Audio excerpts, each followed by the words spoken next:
Good evening. Noswaith dda, a croeso cynnes I chi gyd. Good evening, and on behalf of CREW, the Centre for Research into the English Literature and Language of Wales, and the Cultural Institute at Swansea University, a very warm welcome to you all. My name is Kirsty Bowharter, and I'm co of CREW. My internet connection is a bit dodgy this evening, unfortunately, but I'm going to very briefly introduce this session. CREW was established over 30 years ago, and from the outset, the English language of Wales was part of it. And the publication of Welsh English late in 2020 was a landmark moment in the study of the English language of Wales. So I'm really delighted to welcome two of its three authors, Heli Paulasto and Rob Penhallurick. And they're in conversation this evening with Jonnie Robinson, who is the lead curator of spoken English at the British Library. They're going to talk more about the book's findings and their significance. Because of my poor internet connection, I'm not going to go into great detail about our distinguished speakers. I will just hand over and say they will speak for about 40-45 minutes, and then there'll be time for questions. You can post questions at any time in the chat or in the Q&A, which we'll be monitoring, and then we'll pick them up when we open out the discussion at the end. So please welcome virtually our three distinguished speakers. Thank you. Great, thanks very much, Kirsty. And yes, welcome to everybody for joining us this evening. I'm delighted to join you for this conversation with Rob and Heli. I'm Jonnie Robinson. I work at the British Library in the library's Sound Archive. And Rob has been extremely supportive over a number of years of several initiatives that we've done at the library and collaborations together. So delighted to join Rob and Heli to celebrate the publication of this wonderful book, which I've just completed reading the last couple of weeks. So we're going to delve into that a little bit and explore the notion of Welsh English. Now, I suspect many of you know Rob and Heli, or know of Rob and Heli, but just very briefly to say that Rob is most recently reader in English language at Swansea University. Heli Paulasto is senior lecturer in the English department at the University of Eastern Finland. And we're also joined by Ben Jones this evening, who's one of the co-authors of this book, who's a lecturer in applied linguistics at Swansea. So he may pop one or two things into the chat to add to what Rob and Heli have to say. So thank you very much for joining us. We're going to explore a number of aspects of Welsh English, and then as Kirsty says, there'll be about 15 minutes at the end where if you want to put some questions in the Q&A, we'll go through those at the end. So if we could start then, Rob and Heli, obviously this book is wonderfully comprehensive of all sorts of aspects of Welsh English. But if you could each pick out a couple of features that you think are somehow typical or particularly interesting about Welsh English to start with, that would be great. Shall we start with Rob, please? Okay, thanks, Jonnie. I think we're just going to give a quick flavour of what Welsh English is. I'm going to choose a sound, then Heli is going to talk a little bit about grammar, and then I'm going to choose a word. So the sound that I've chosen, well, let's start with a group of words that all have the same vowel sound. And if we think, maybe for comparison's sake, of this vowel sound in received pronunciation, in words like road, home, coal, in received pronunciation, this is an O sound, which is a diphthong. It's a diphthong is two vowel sounds together. In traditional spoken Welsh English, in the traditional accent Welsh English, you tend to get a very different pronunciation for this vowel sound, which is not a diphthong. It's a simple long monophthong. So you hear pronunciations like home, road, coal, that kind of thing.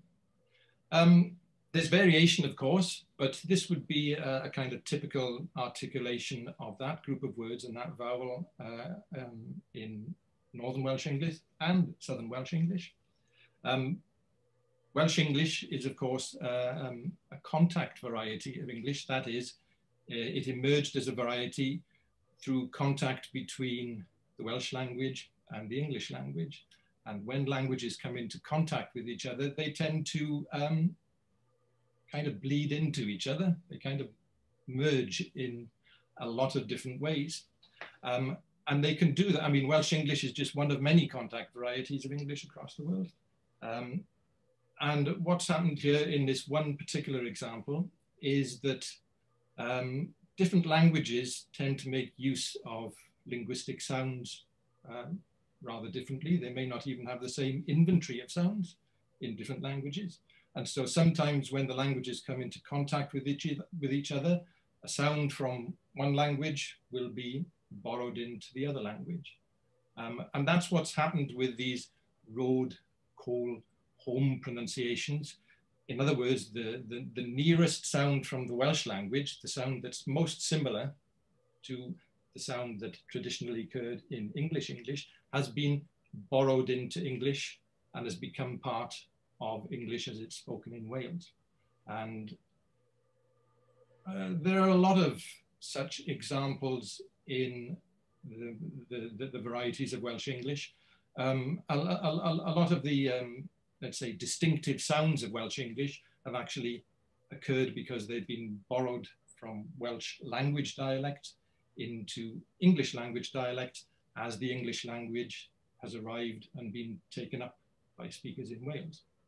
And I think maybe Heli is going to give a similar kind of example from the grammar of Welsh English. Yeah, thank you. That was such a lovely introduction. I mean, you made my job a whole lot easier by explaining the whole background. About the grammar of Welsh English, which is what I have been primarily been working on, I suppose I could mention a couple of really widespread features. One that has a background in the Welsh language as well is what I call focus fronting. There are other terms that are used as well. Focus preposing or other types of topicalization is sometimes used as well. Basically, it means that the most salient, the most important item in the sentence is placed first. And this can take place in very different kinds of contexts. Like, I have a few examples for you here. I used to like watching snooker. I like watching basketballs, that sort of thing. Any sort of sports I quite enjoy. Also, in answers to questions, like how far do you have to go from this area until they speak differently? For example, to the west, or in Swansea, they speak differently. Or then, I know my friend's grandmother used to speak a lot of Welsh. Many years ago, that was in it. And the in it is then the other interesting widespread thing. Isn't it and is it are really widespread kind of invariant tag questions in Welsh English.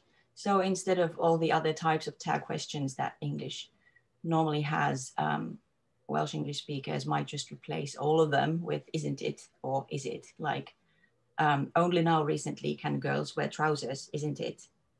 Have you heard this kind of thing? Yes, we have. Yeah. Or then, especially in the Southeast these days, it is more and more frequent to use the form in it, which is also found, of course, in London English, for example, and increasingly in Southern English. So this kind of amalgamation of these two, the Welsh-induced and then the London-induced feature. But also, you know, I've been asked things like, so you wouldn't have any sheep at all in Finland, is it? or then I was telling one of my informants that, well, you're just a year older than I am then. And she said, is it? Instead of saying, am I? So this is the kind of thing that you hear a lot. Wonderful. I think, sorry, I interrupt there. Have you finished? Yeah, go ahead. Yeah, because I think Rob was going to move on to a word, weren't you? Or did you? Or was there a bit more you wanted to say, Heli? I can leave it at that at the moment, and we can come back to those if anybody's interested. Yeah. So Rob, yeah, you said you were going to finish with a word for. With a word, although I want to know whether there are any sheep in Finland. Is it? Yes, there are. Okay. Ah, is it? Not as many as in Wales, I don't think. Okay, well, the word I've chosen is an easy example to choose, and I've used it before, but it's a very good illustration, and the word is cwtch, which has become a kind of emblem of Welsh English or especially in South Wales, become a kind of local symbol of the local speech and of the area. And the term we use for that in the jargon, it's become enregistered. It's become a kind of social symbol. I mean, you see it everywhere these days on mugs and cushions, and, names of cafes and so on. Cwtch. It's perceived as coming into Welsh English from the Welsh language. That's the perception of it. So it's a borrowing into the local English from Welsh. It means, well, it has a number of meanings. It can mean to have cuddle or a hug. Traditionally, it can also mean a small storage place, a cwtch, or a place to hide. I do have a visitor in my house this week, and the visitor is a cat, and his name is Bobby, and I'm looking after him for a few days for my sister. Bobby has been remarkably unsociable for the whole week, and he has placed himself in a dark corner in my walk-in wardrobe upstairs, just underneath my winter coats. And that place from now on will be known as Bobby's Cwtch. I'm going to put a little sign up there while he's there and when he's gone. But Cwtch is a nice example because of its prominence, but it's also a nice example because of its origins. And its etymology is interesting in that it was recorded in the 19th century as a dialect word in lots of areas of England, as an English dialect word. So it probably came into Welsh via English. And amongst its meanings in earlier times was, it used to mean to lie down, which betrays its even earlier origins, which is French and ultimately Latin. And it was probably borrowed into English from medieval French, found its way into Welsh, and then was borrowed back from Welsh into Welsh English. So I used to use this as an example in the days when it was worth arguing against Brexit. But it's a good example of the fact that, you know, there are no real borders between languages or dialects, just as there should be in all other things, no real borders. Anyway, that's the only mention that I'll make of Brexit. Yes, but that we ought to have closed on that wonderful sentiment. But yes, it's interesting that you should mention Cwtch actually very briefly, Rob. I've got a session tomorrow with a school from Llangollen, and I was going to use that in the session. Is it something that would strike a chord in Llangollen, or is it, as you say, going to make them think? Those Southern Welsh, yes. It's South Wales, or is I mean, we'll probably explore that a bit as we go through the rest of the session. But is it something that is used by North Walians? It's much more southern than northern. Okay. Okay. So moving on then, that's great. Thank you very much for those wonderful examples. You've both, interestingly, very naturally and sensibly used the term Welsh English, but obviously it's not necessarily always been the term used for the variety of English spoken in Wales. I mean, the book itself refers to things like Anglo-Welsh and Cambrian Welsh, etc., etc. But Rob, could you maybe just define what you both mean by Welsh English for us? Yeah, well, the term Welsh English, not everybody at every time has been at ease with the term Welsh English. There's a quite well-known book on Welsh English from 1990, which was called English in Wales, which seems, you know, rather more neutral description. And then there's a more, sounds rather old-fashioned term now, but Anglo-Welsh.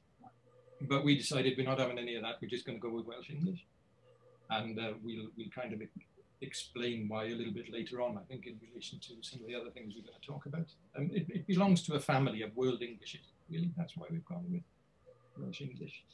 And I suppose that there's a very general but simple, broad definition of what Welsh English is, which would be simply English as it's spoken throughout Wales, or English as it's spoken in whatever kind of modified or not form by anybody who's been brought up in Wales and exposed to Welsh English.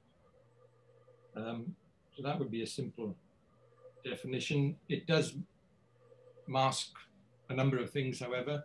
Most important thing being that Welsh English is really not a single variety. May be perceived as such from outside Wales in certain quarters, but there are a number of different varieties of Welsh English. I think it's probably fair to say that there are two. There's a main northern variety of Welsh English and a main southern variety of Welsh English, reflecting influence from the two main varieties of the Welsh language and the transference from those two Welsh dialects. Then there are areas of Wales that have been anglicised since the Middle Ages, where traditionally you would find a lot of influence from dialects of English along the borders in Wales and famously in the Gower Peninsula, where I am, and in South Pembrokeshire. And those older varieties of Welsh English, probably a little bit eroded now, but they're very different in character. And then there are more recent urban varieties with a lot of different influences. And there's Cardiff, Newport, Barry, which again, rather different entity. And if you go up to the northeast corner of Wales around Wrexham, then you'll find a certain amount of Merseyside influence up there. So those would be the broad definition and the main varieties of Welsh English. Right. Regional varieties. Yeah, thank you. I think what's really interesting, I imagine would interest a lot of people here, is obviously you both come at Welsh English or English in Wales or whatever we're going to call it, obviously from very different backgrounds. So, you know, one of you is a native speaker of Welsh English. One of you, I believe, has family connections, but grew up in Finland. So I wonder if you could give us a bit of background as to how you first became interested in Welsh English and you know, your route into it professionally, if you like. First. Yeah. Shall I go first? Yeah. Oh, yeah. Okay, yeah, well, where do we start? Well, I was brought up where I live now, in the village where I've been incarcerated for most of the last 16 months. And that village is in Gower. And I suppose where it all started is when I went to secondary school in Gowerton, which is in the north of Gower. And in that secondary school, there were boys. It was a single-sex grammar school from the rest of Gower and from beyond Gower. And one of the things that I noticed at the time is that there were boys from the north of Gower who spoke very differently in terms of their accents, even their words, from those who came from the south of Gower.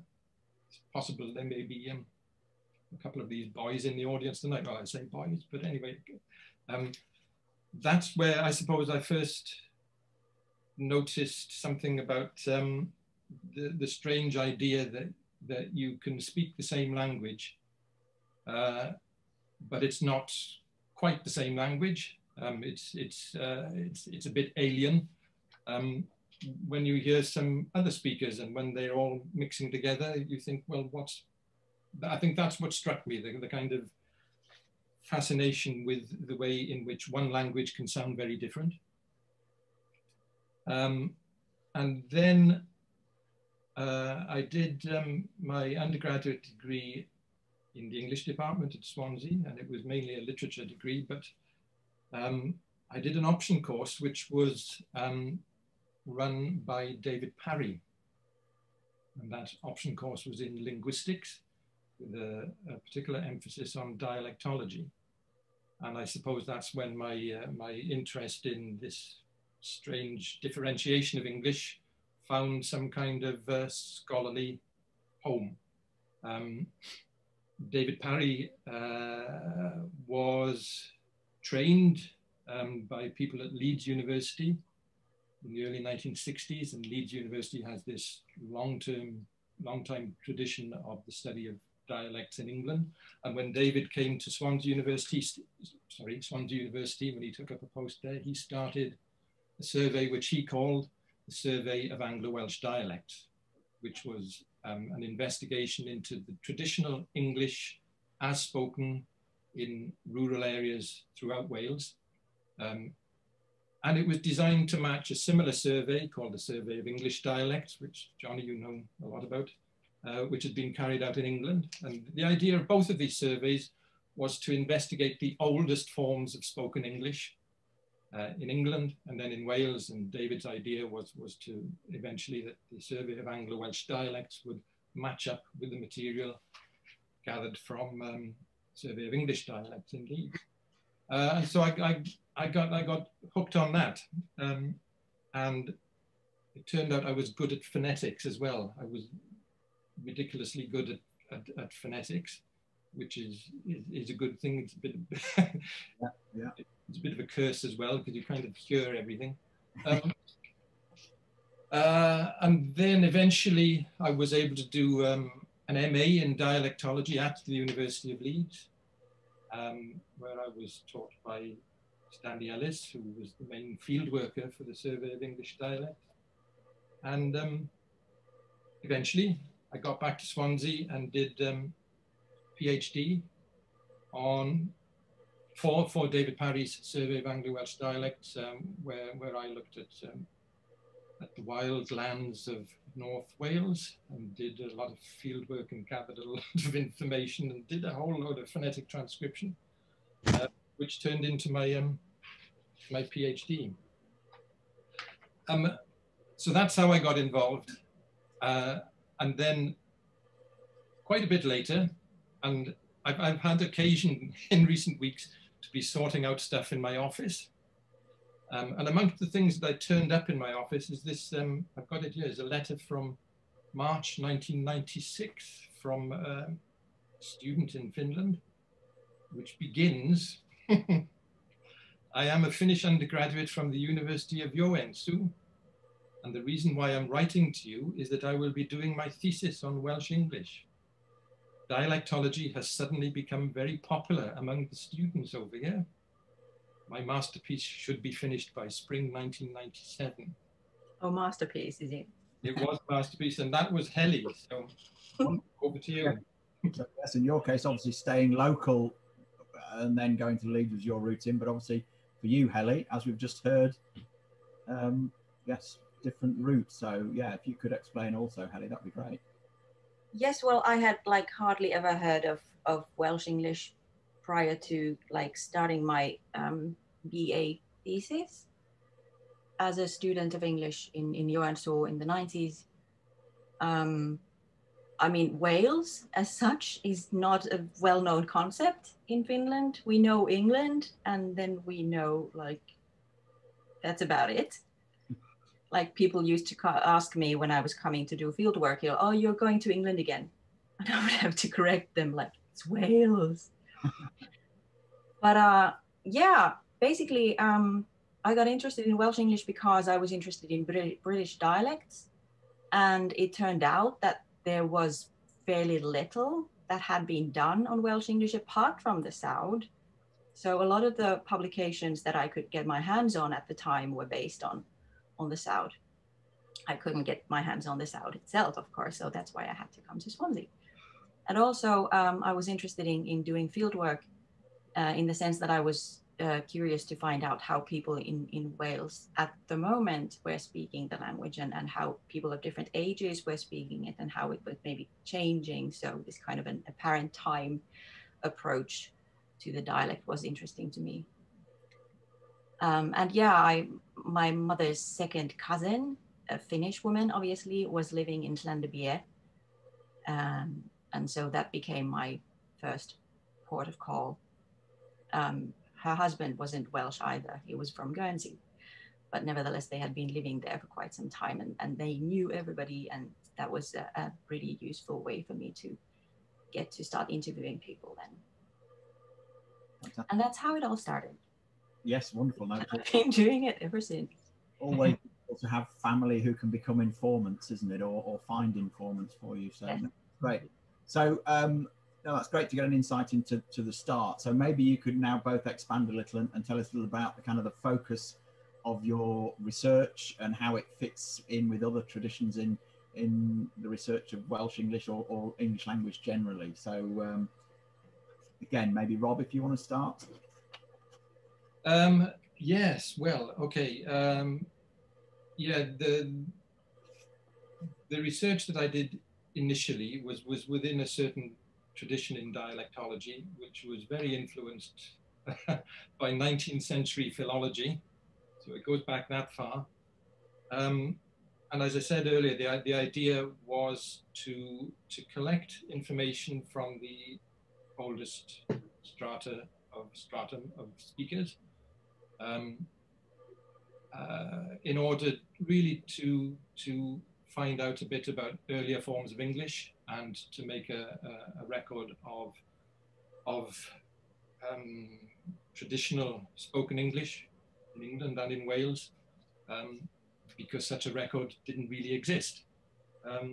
So that was the tradition that I did my PhD in, and I was trained by David Parry, and we followed a method established in Leeds for the Survey of English Dialects. I think we might hear some examples from it towards the end, where you would, there are lots of different methods of collecting your data, but the method belonging to that tradition was a very long questionnaire. And the first part of the Survey of Anglo-Welsh Dialects, we were interested in rural areas, so we'd go to small villages, try to find speakers who would fit a kind of predetermined list of criteria: born and bred in the area, minimal education, not traveled much. And then we'd go through this very long questionnaire with them, collecting data on pronunciation, vocabulary, and grammar. In the later stage of the survey, the methods became a little bit more sociolinguistic when we started to collect data from the urban areas of Wales. We were starting to be interested in the differences between different age groups. And then I kind of stopped doing it, in that I moved into, I've written pieces on Welsh English since, but it's been using partly my material. And then one of the good things that's happened in the last couple of decades really is the range of other kinds of work on Welsh English that's happened. A lot of it is now more sociolinguistic, and most of it these days is much more statistics based, which I can't do because I don't understand numbers. But yeah, so I think we'll talk about that a little bit later. But I suppose I was involved in the research that laid a kind of historical baseline of reference data. Yeah. And Heli used some of that for her research, and then she collected some other stuff as well. Okay, so and your research, Heli? Well, I mentioned Lenyddiaeth. I mean, this is a village between Ammanford and Llandeilo in southwest Wales, and it's highly bilingual. I mean, Welsh is very much spoken there, and that's why I was primarily interested in, you know, the impact of the Welsh language on English, and especially on the grammar. So those are the kinds of features then that I started to focus on first of all. So I did my MA thesis on focus fronting, the feature that I was talking about earlier, and then in my PhD thesis, I continued working on that. I collected more material in the north of Wales as well.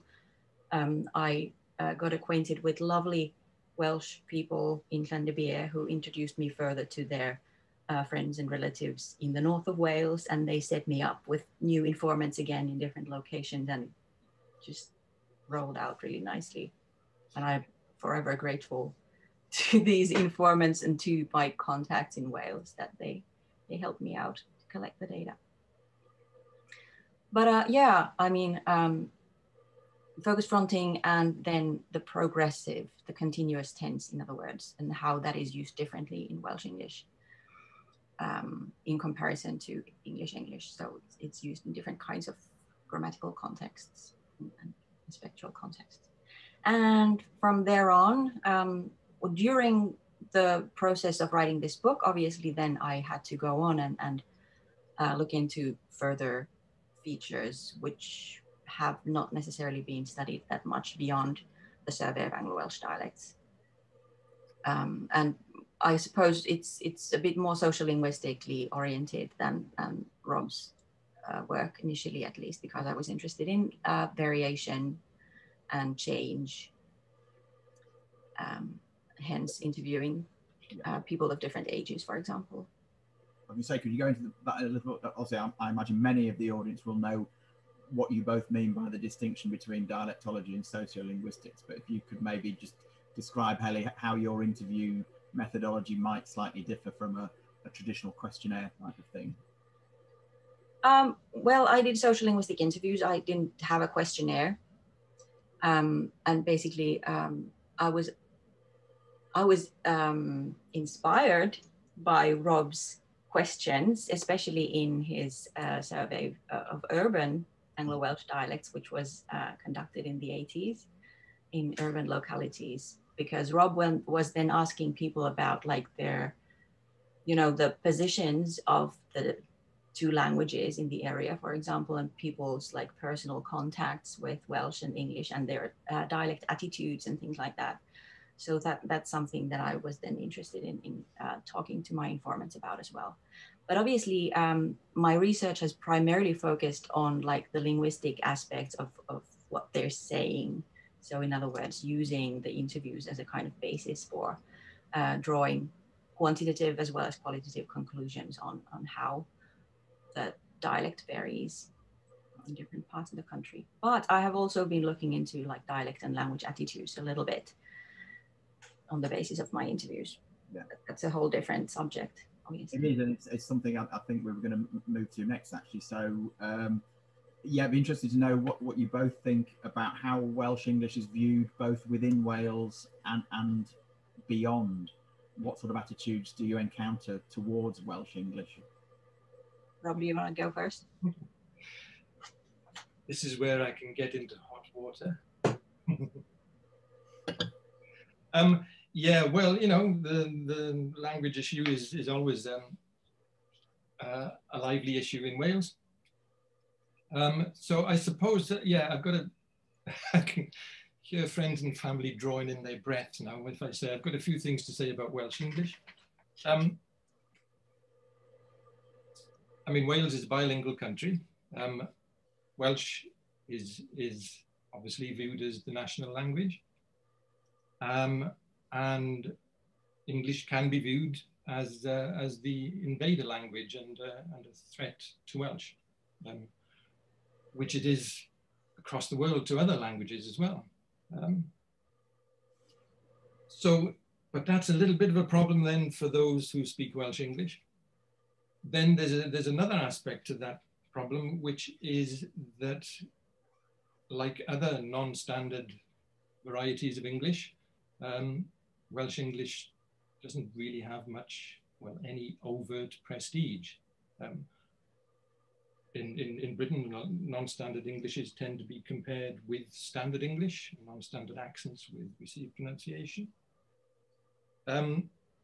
So Welsh English kind of falls between these two differently prestigious forms, the Welsh language and standard English. That means it's, again, like many non-standard Englishes, it's been mocked down the centuries, from Shakespeare to Enid Blyton, Dad's Army. But what happens alongside that kind of mocking is what tends to emerge is also a self-mocking, which is an expression of pride and solidarity and local identity as well. So you've got this thing which has been called Wenglish, which tends to be used in descriptions that emphasize the what you might say is the basic humour in English as it's spoken in Wales, but from a kind of positive point of view, not a derogatory point of view. And you get a kind of, you also get an expression of that in some media output as well, I would say. Gavin and Stacey, for example, is a positive expression of self-mocking of Welsh English. But still, you have this view of Welsh English as somehow lacking prestige, social prestige. So then I would say there's, oh, I was going to say a third way, but that's not. There's another way to look at this, which is to view Welsh English as belonging to the family of World Englishes. And World English is a kind of academic field in its own right these days, which involves lots of linguists, sociolinguists, dialectologists involved in describing different varieties of English across the world. And in that context, Welsh English is one of the oldest forms of English. You know, English has been spoken in Wales for about 1,000 years. It came over with the Normans. So it's a historical, it's an historical variety, and it has a lot of the characteristics of a long established variety of English. So I would, you know, I'd like to argue for seeing Welsh English in that way as well. And it is within the field of World Englishes. I think it's less perceived more generally and more publicly in that way as a kind of established language of Wales. That's what I'd say. Yeah. Do you want to add something to that, Heli, in terms of where it sits within other varieties of English within the British Isles or World Englishes? That aspect, right. Well, yeah, if we think about like Welsh English as a part of this family of Englishes, obviously as a British variety, it shares a whole lot with English in England. I mean, a lot of these social dialect features that are very widespread are also found in Welsh English, particularly maybe in the south and east of the country. I mean, there's a bit of a shift in balance when you move towards the west and north. It tends to be a bit more Welsh influenced. But then as far as, you know, other post-colonial varieties of English go, for instance, in Asia and Africa, for instance, Welsh English actually has quite a lot in common with those as well because of the language contact background. So similarities, like grammatical similarities, have also been observed across like Indian English and Welsh English, which are totally like coincidental in the sense that obviously they're not features that have been transported necessarily from Britain to India. They don't have anything in common in that sense, like historically, but nevertheless, like as a result of language contact influence, similar features can occur in very disparate kind of contexts.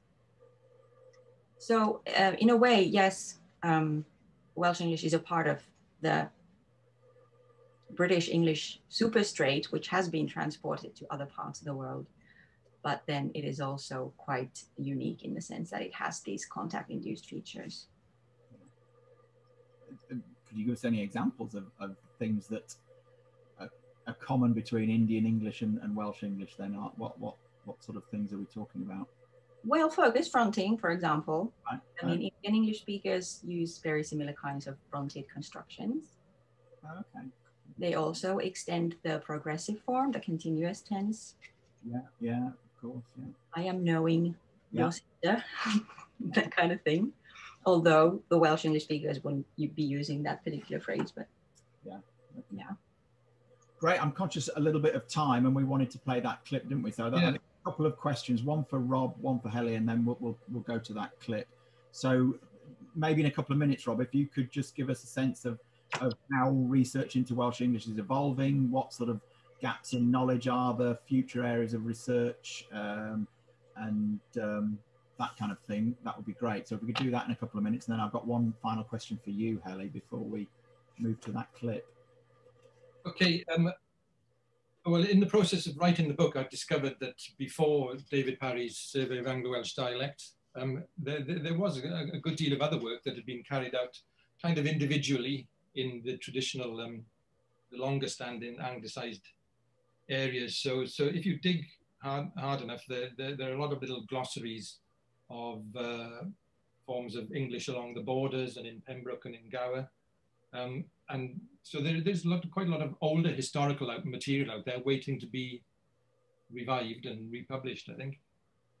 Then came David Parry's survey, but there've been other trends subsequent to that as well. I mean, the group of linguists at Cardiff University, Nicholas Coupland, for example, who carried out, Peter Garrett is another one, who carried out research into attitudes towards Welsh English, evaluating the prestige of different forms of Welsh English. There's been more sociolinguistic work since the Survey of Anglo-Welsh Dialects, and where there's been a bit of a dearth of certain kinds of studies, these areas, like for example, research on intonation or research on perceptions of Welsh English, are now beginning to, well, more than beginning to kick off. But also one final thing is that what researchers can do now is, because there's a kind of reservoir of older material against which they can compare the more recent material. And for example, I was recently reading work by Rowan Campbell in Cardiff, looking at different features of Cardiff English and what kinds of linguistic change are occurring. And she was able to do that by referring back to earlier work. So we're now reaching a point where kind of real-time comparisons between different kinds of work can be carried out. And Heli, the last thing I was going to ask you was your thoughts on how the variety itself, how Welsh English itself is evolving, and what sort of factors are at play there. Well, it is evolving in different directions. On the one hand, I think as far as the grammar goes, especially like the Welsh-induced grammar, Alan Thomas already predicted that many of these grammatical features that arise from Welsh are actually kind of transitional and eventually will be fading. I'm not sure if they're fading out altogether, but they are definitely being used less by the younger speakers.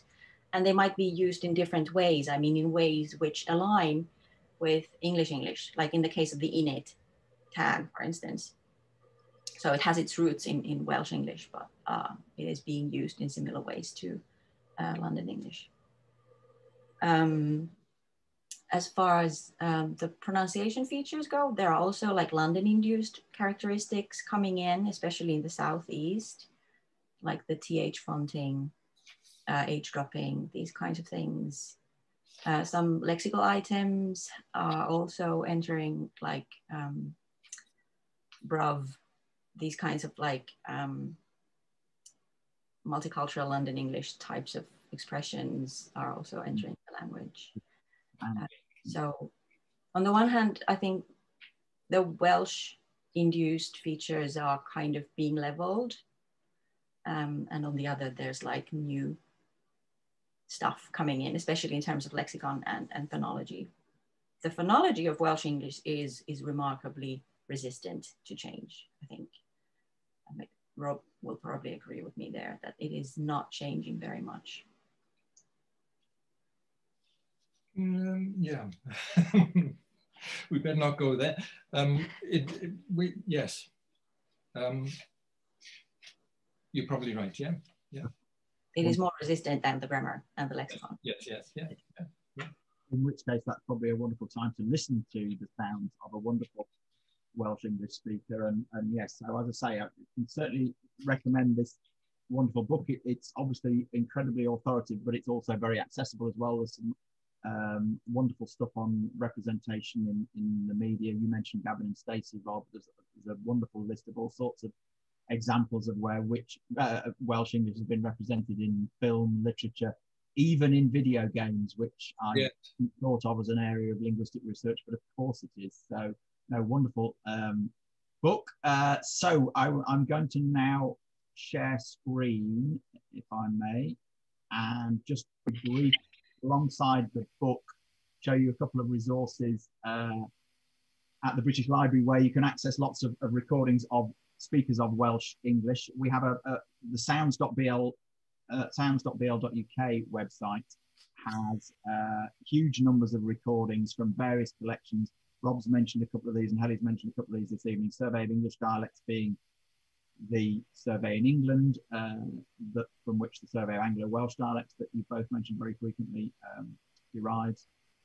BBC Voices, a second regional survey of speech in the UK. Lots of recordings from Wales, the speech of English in Wales in those collections, and in a couple of other collections. The Listening Project, some of these are all history recordings, but nonetheless obviously feature speakers of a wide variety of British Englishes, including Welsh speakers. The other, there we are. The other website I briefly wanted to show you and play this clip from is called British Accents and Dialects. So this is a website developed for English language A-level students and teachers and learners of English in schools overseas and indeed linguistics departments. Lots and lots of very short audio clips that illustrate examples of language variation and change. And it includes a set of recordings of a variety of, there's about 70 or 80 locations across Britain, including several from the Survey of Anglo-Welsh Dialects. So I'm going to play this clip, which I think, Rob, you're just going to talk briefly about, and then we'll listen to the clip from Botunnog. Yeah, this is well, this is a recording from, how long ago is it? 1980. And the thing is, it features me as the field worker, and that is what is that? 40 years ago. Yeah. So yes, what can I say? The method that we used for the Survey of Anglo-Welsh Dialects was we used a questionnaire, and we would seek out local inhabitants in designated villages in the network that we constructed, and we were interested in the older speech of the inhabitants of each village that we went to, and we used a questionnaire that was based around the same questionnaire that was used at Leeds University for the Survey of English Dialects. And the idea was to gather material on phonology, that is pronunciation, on vocabulary and on grammar, and to gather a corpus of material which we could eventually compare with that collected by the Survey of English Dialects at Leeds University. And indeed, David Parry did do some of those comparisons in the form of maps, combining material from Wales and England to give visual representations of variety in traditional forms of English across England and Wales. So that was the sort of kind of work that I was involved in when I did my PhD, which was as far back, it seems, 1980. Yeah. So yeah, the awful thing about this recording is that it includes me asking the questions. It's a wonderful recording, as you will hear, and it was recorded on tape, so it is a bit hissy. It's 1980s technology, but it's been digitized, and we'll play just a couple of minutes. I'll toggle between each of the recordings on this website has a description that picks out a few features, but there's also a transcript, so I'll toggle between the two as we play about a 2-minute clip. So have a listen. You see on the door there? Yes. What do you call the uprights at the side? The posts. Just the posts? Yes. Okay. Or the frame of the door. Right. Fram in Welsh, framdos. Frame of the door. Okay then. Yeah. So, what do you call the things on which the door turns? Down there, left there. What do they call it? Hinges. Hinges. Yeah. Okay. And there's the English and the Welsh word just the same there. They call them hinges. And the hinges, isn't it? Yes, yes. What would you have called the old-fashioned WC? Well, many words for that. Yeah. Yes. In Welsh English, In both. closet, and some call it tŷ bach. Yeah. There's another word, an old word, petty. Petty. Yes, Yeah. that's an old word. Yeah. Yes. Is that English or Welsh? Oh, Welsh. Yeah. I said, well, perhaps it's both. I don't know. Petty. Yeah. Yes. Yeah. What would you use yourself? Oh, The old-fashioned thing. oh, closet. Okay. Yes. And all those things are outside Yeah, well, in the garden.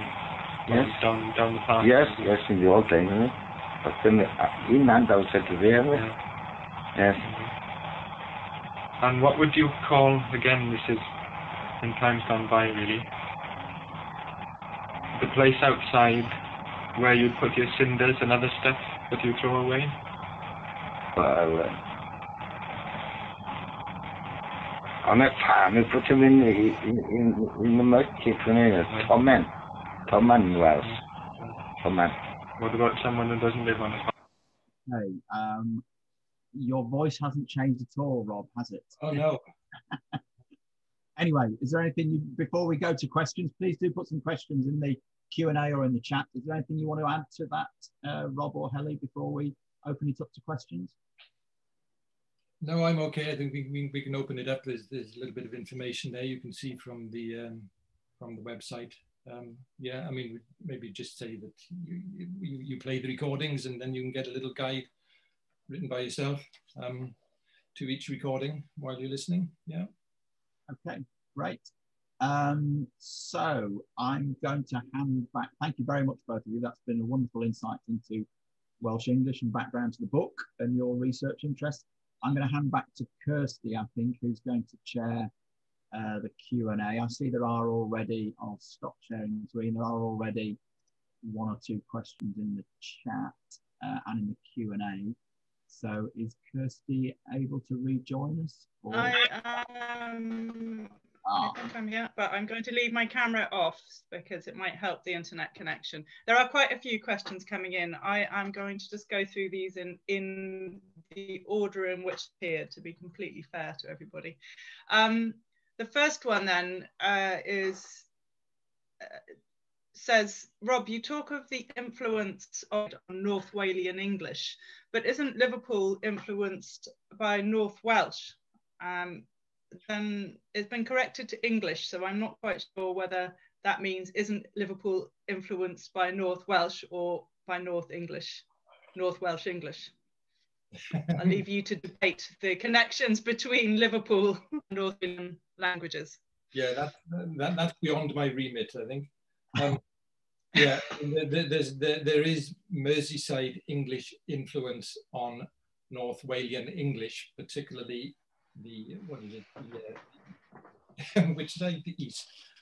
And you see that in places like Wrexham. But I wouldn't presume to start talking about Liverpool English, where there's a whole series of mixtures from from Wales, Ireland, and England, and but certainly there's say in Wrexham, there's influence from Merseyside on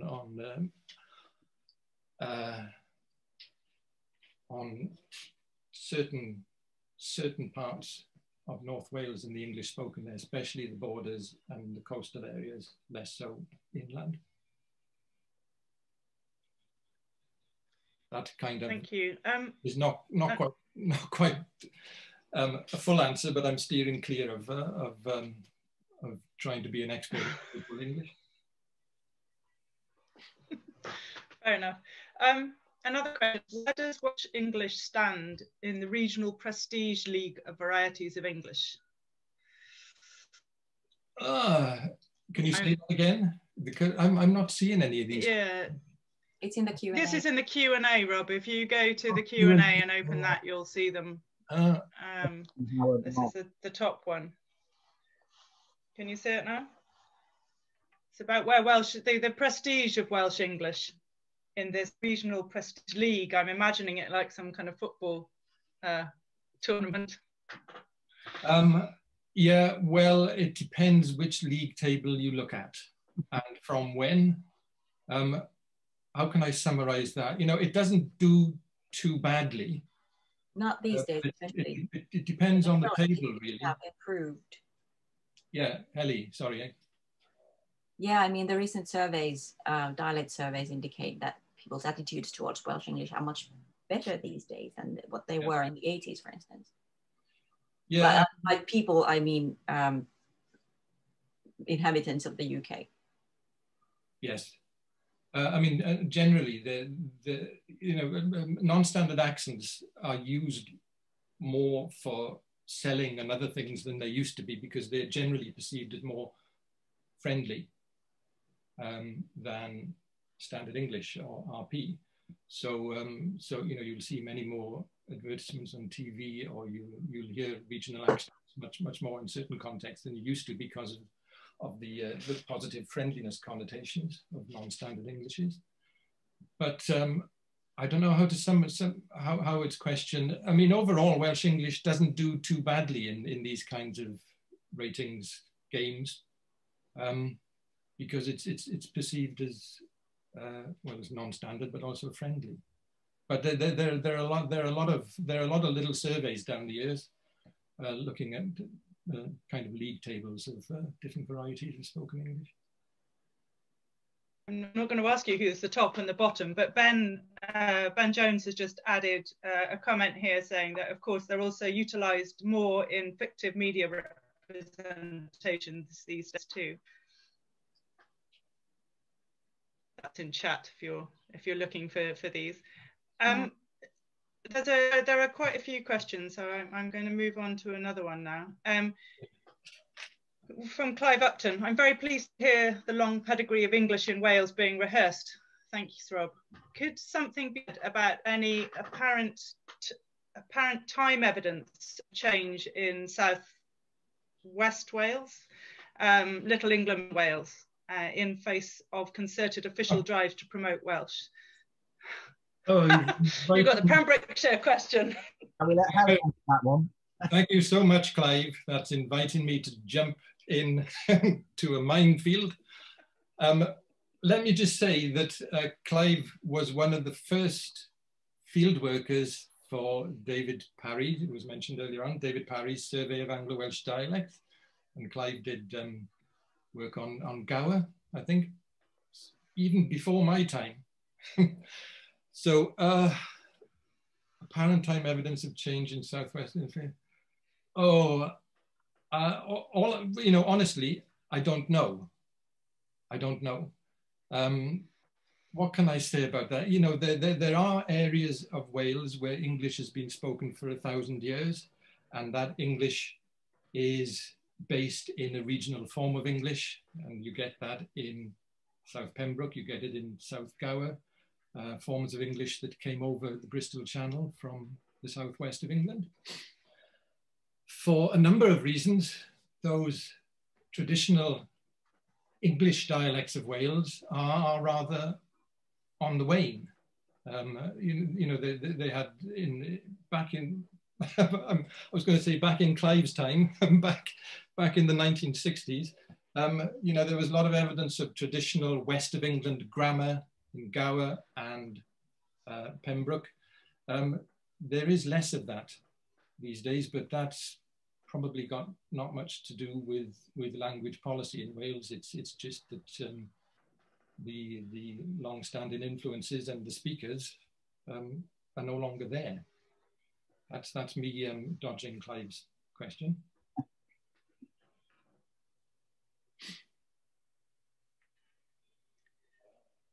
Okay, another question, this one from David Crystal. Nice chat, guys. There is an important difference between Welsh English and English in Wales. In Rhyl, for instance, I know a third or fourth from Lancashire or Cheshire who consider themselves Welsh, but who display negligible Welsh-influenced features. Just a few local vocab items, perhaps. It's definitely English in Wales. Do you include these types of people in your approach or handle them differently in some way? Oh, is it me to answer that? Don't handle them differently, definitely. You go on that, Heli. I mean, it all depends on what kind of data we have. As far as we can kind of do research on Welsh English, we very much depend on the materials that are available. So if there are informants with these kind of backgrounds in the material, then they are taken into consideration, but we are not necessarily paying attention to the backgrounds themselves. But yeah, that's a really good point, I think.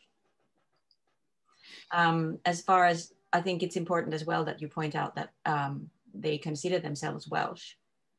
And this kind of indicates that they are speaking Welsh English. Because if they consider themselves Welsh, then that's the kind of variety they have, and then that's fine. Yeah, this is the trouble with labels, especially in the sensitive case of Wales, I think. In that maybe we are in the book using the term Welsh English less specifically than suggested here by David, just as an umbrella term for what other people might call English in Wales, which is a bit more neutral. But we're not particularly suggesting Welsh influence on English in using the term Welsh English in the book. I think we're using it as a kind of umbrella term, yeah, to match up with other labels across the world for different forms of English. But yeah, the whole debate about what you call English in Wales, whether you call it English in Wales, Welsh English, or Anglo-Welsh, is itself a little bit fraught, I think. So there's well, talking about World Englishes, there's a question here from Daniel Power. What about the influence of Irish English upon Welsh English and vice versa? Yeah, I don't know of any. You, Heli? Not really. I mean, even when looking at the lexicon, there's very little like evidence of Irish input. No. Into Welsh English. No, I don't. And vice versa, I think it's very difficult to like pinpoint any kind of Welsh influence in Irish English either. As such. That's maybe when you need to go to Liverpool. Yeah. I speak in total ignorance here. David Britton has asked a question that I don't really want to read out because I'm going to have to try and pronounce Cardiff as he's written it, Cardiff. But he says, what factors have combined to create the Cardiff, spelt with the K-A-I-R-D-I-F-F, manner of speech? Yeah, that's referring to certain vowel sounds in the traditional Cardiff accent. Yeah, well, that's a good question. Cardiff maybe combined with Newport, maybe Barry is rather different form of Welsh English. With what factors have combined, I don't know really, other than that that Cardiff English combined with Newport, maybe as far as Barry, is rather different in its phonology, in the sounds used. Doesn't easily connect. There are a lot of differences between the Cardiff phonology and the rest of South Wales. But as for why, other than the fact that it's a major urban area, major port, I don't really know what has given rise to those differences. Which is not a very good answer.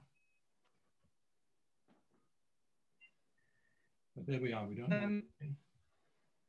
Mercedes Durham has written in the Q&A a suggestion that mitting for skiving is possibly from Irish English. Is that, can you confirm? Could be right. I'd have to look it up. Yeah, thank you for that. We'll look it up.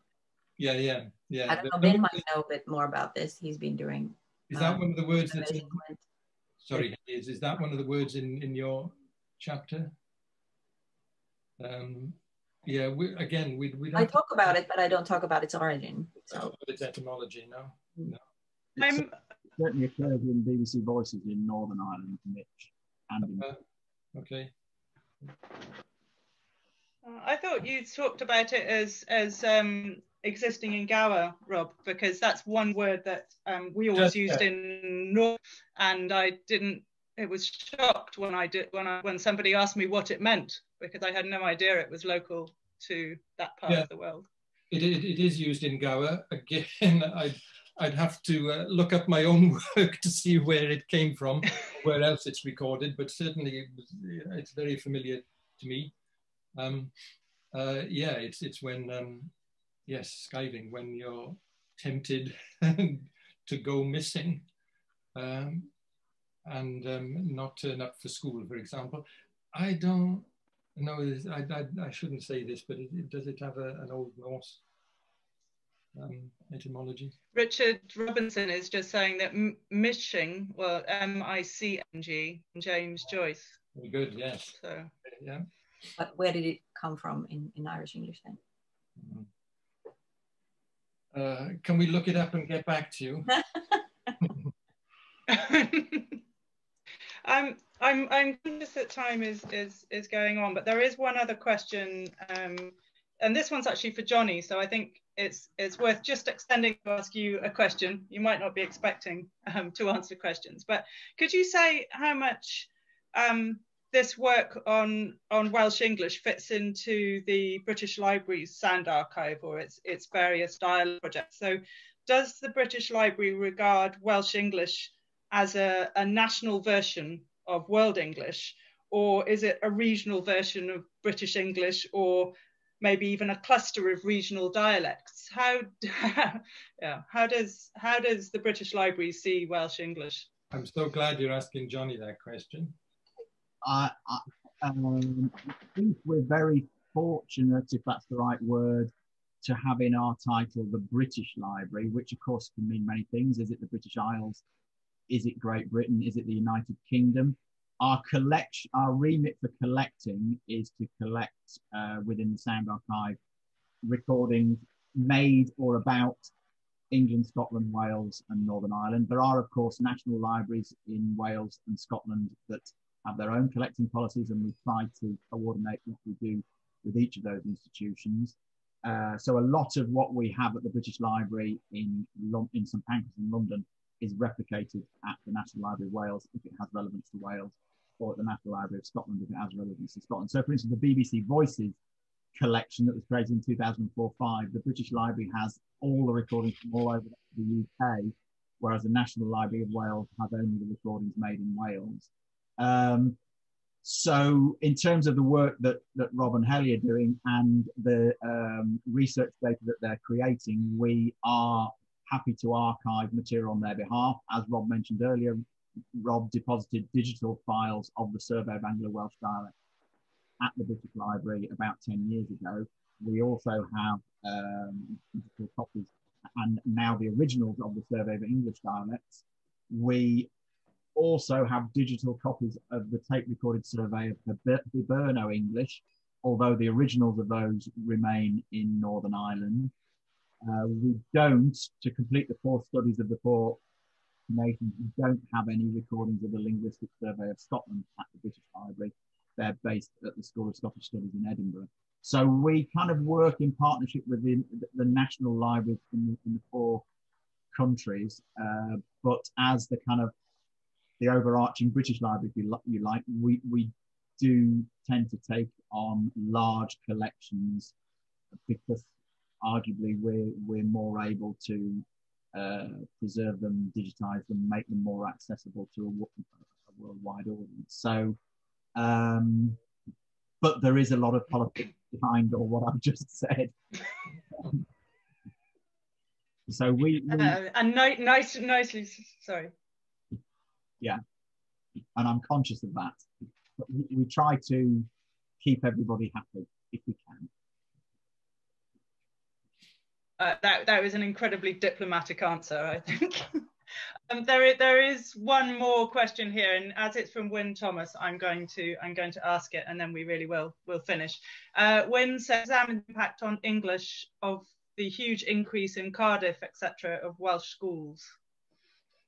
No.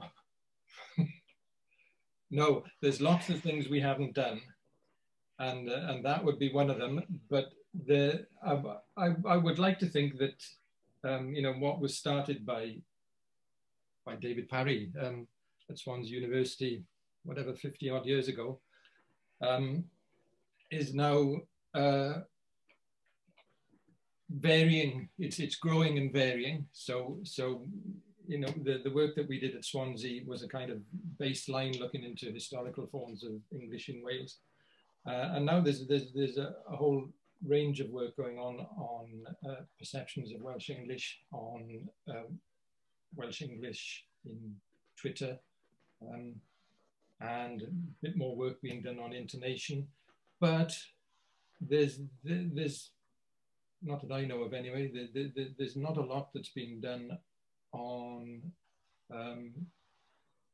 urban varieties of Welsh English and the sociolinguistic situation in the major cities of Wales, on the influence of immigrant communities of all kinds on English in Wales, or not that I know of anyway, on what kind of impact assembly policy, education policy might be having on the teaching of English or Welsh and in schools, and the effect that has on spoken varieties of Welsh English. These are all, you know, these are all areas where there's plenty of scope for other people to do the research. I don't know, Heli, what do you think about that? I concur. Very good. That's a finish response. Okay, okay, I'm going to draw things to a close. Thank you all for a really fascinating evening. I've really enjoyed this. There's been also really interesting questions come through, suggesting everyone else's absorption. I'd like to now say go and buy the book, but it is ridiculously expensive. So go and order the book for your libraries. Order it, make sure you get it on Interlibrary Loan, read it.